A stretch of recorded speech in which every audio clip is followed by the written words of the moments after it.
नमस्कार दोस्तों, अभिवादन स्वीकार करिए अपने छोटे भाई शुभचिंतक का। मैं संजय सिंह राणा, राष्ट्रीय अध्यक्ष भारतीय सर्व धर्म पार्टी, आप सभी के बीच आज उपस्थित हुआ हूँ। दोस्तों, आज हम बात करेंगे दिन प्रतिदिन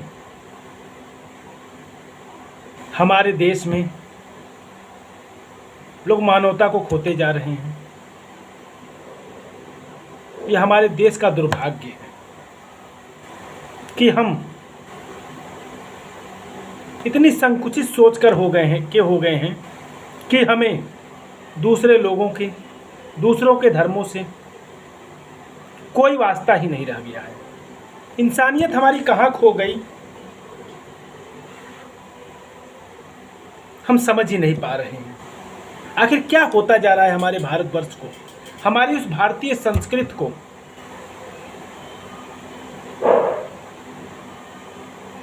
जो कहती थी रघुपति राघव राजा राम, पतित पावन सीताराम, ईश्वर अल्लाह तेरे नाम, सबको सन्मति दे भगवान।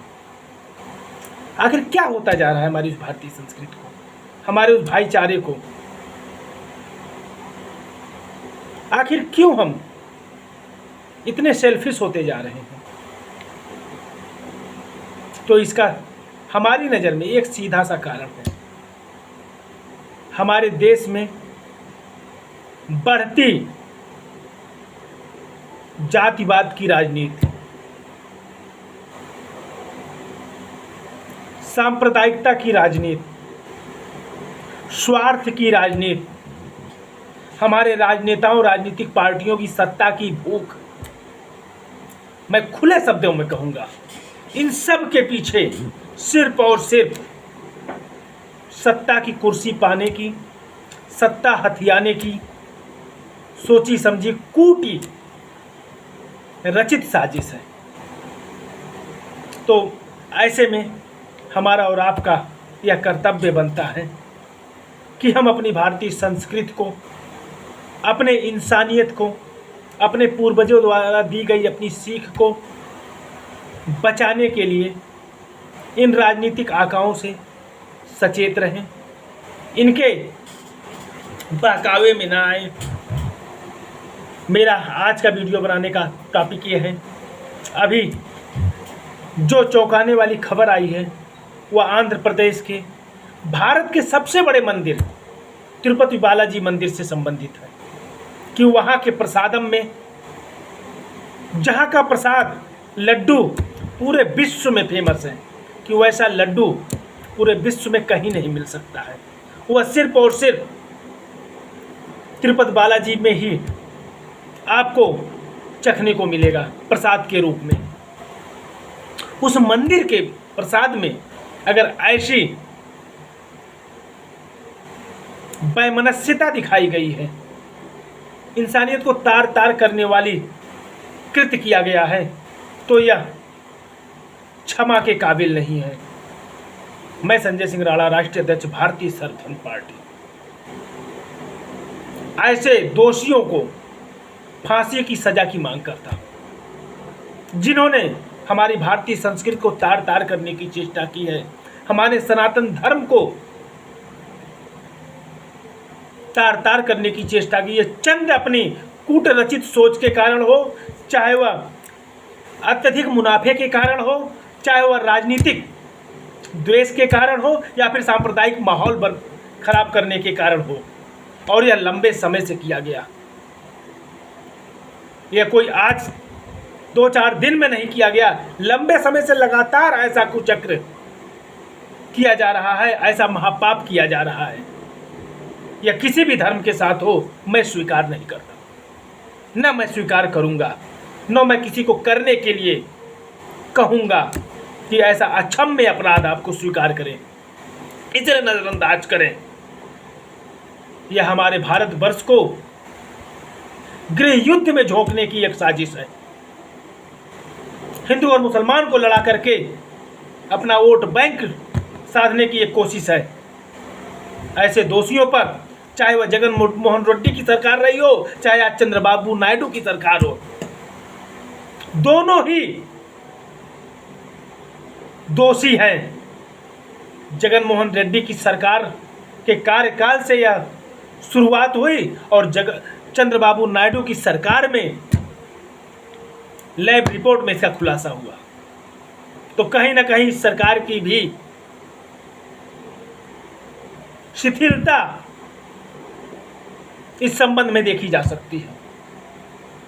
और ऐसे में सवाल यह उठता है, हमारी केंद्र की सरकार क्या कर रही है? आखिर खाद्य पदार्थों में मिलावट पर हमारी सरकार इतनी शिथिल क्यों है? और हम कल्पना भी क्या कर सकते हैं, हम उम्मीद भी क्या कर सकते हैं उस सरकार से जो सरकार सिर्फ वादे करती हो, जो सरकार सिर्फ हमें गुमराह करती हो, जो सरकार सिर्फ हमारे मनोभाव के साथ खिलवाड़ करके, हमारी आस्था के साथ खिलवाड़ करके अपनी वोट बैंक की राजनीति करती हो। उस सरकार से हम उम्मीद भी क्या कर सकते हैं? और अभी आरएसएस ने स्वीकार भी किया कि अयोध्या में जब 22 जनवरी को श्री राम प्राण प्रतिष्ठा हुई थी, उस समय 1 लाख लड्डू तिरुपति बालाजी से आए थे। अर्थात उस समय के लड्डू में भी यह मिलावट थी। और आप सभी जानते हैं कि हमारे भगवान राम वैष्णव संप्रदाय से संबंधित हैं। भगवान राम में आस्था रखने वाले, भगवान राम को पूजने वाले, भगवान राम के जो भक्त हैं वो वैष्णव संप्रदाय के। और वैष्णव संप्रदाय में तो ऐसी चीजें कोसों दूर होती हैं। वैष्णव संप्रदाय से संपर्क रखने वाले, संबंध रखने वाले लहसुन प्याज तक को भी ना कहते हैं।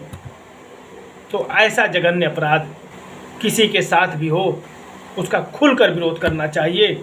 ऐसे दोषियों के लिए फांसी की सजा की मांग करनी चाहिए। हमारी मौजूदा सरकार से हम कोई उम्मीद नहीं कर सकते, क्योंकि हमारी मौजूदा सरकार ने किसी भी अपने वादे को पूरा करने में दिलचस्पी नहीं दिखाई। नए नए वादे करने में तो हमारी सरकार आगे रहती है, लेकिन पुराने वादों को अमली जामा पहनाने के नाम पर हमारी सरकार फिसड्डी है। चाहे उसकी नमामि गंगे परियोजना हो, चाहे 100 स्मार्ट सिटीज हो, चाहे गोद लिए गांव हो, चाहे अन्य कोई भी एक भी इन तीसरे कार्यकाल में भी लगभग 100 दिन पूरे हो चुके हैं और 100 दिन का रिपोर्ट कार्ड उन्हें पेश किया है, एक भी स्मार्ट सिटी अस्तित्व में आई हो। तो ऐसी सरकार से हम उम्मीद क्या कर सकते हैं, जो सरकार सिर्फ हमें गुमराह करके, हमारी आस्था के साथ खिलवाड़ करके अपनी कुर्सी बचाती हो। तो मेरे साथियों, मैं संजय सिंह राणा एक बार पुनः कहूंगा, राष्ट्रीय अध्यक्ष भारतीय सर्वधर्म पार्टी, सर्वधर्म संभाव, वसुधैव कुटुंबकम की हमारी भावना रही है, हमारी भारतीय संस्कृति रही है। धर्म की जय हो, अधर्म का नाश हो, प्राणियों में सद्भावना हो, विश्व का कल्याण हो। जहां ऐसी विशालतम सोच रही हो, ऐसे विशालतम सोच वाले देश में हम पैदा हुए, यह हमारा सौभाग्य है और आपका भी। और इस विशाल सोच को जिंदा रखने की जिम्मेदारी हमारी है। हमारे पूर्वजों ने इस सोच को जिंदा रखा और हमें दिया, लेकिन अब हमारा भी कर्तव्य बनता है अपनी इस विशाल सोच को हम आगे भी जिंदा रखें। ऐसे दुर्भावनापूर्ण राजनीतिज्ञों को सबक सिखाएं, उनसे दूरी बनाएं, उनकी नीयत को पहचानें और ऐसे जघन्य अपराध करने वालों के लिए घर से बाहर निकल करके फांसी की सजा की मांग करें, चाहे वह भी किसी भी पोस्ट पे क्यों न हो, चाहे उस प्रदेश के मुख्यमंत्री हो, चाहे विपक्ष में हो, चाहे कोई माफिया हो, चाहे कोई डॉन हो, चाहे किसी भी रुतबे पर हो।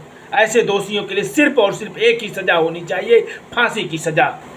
भारतीय सर्वधर्म पार्टी यही मांग करती है। जय हिंद, जय भारत।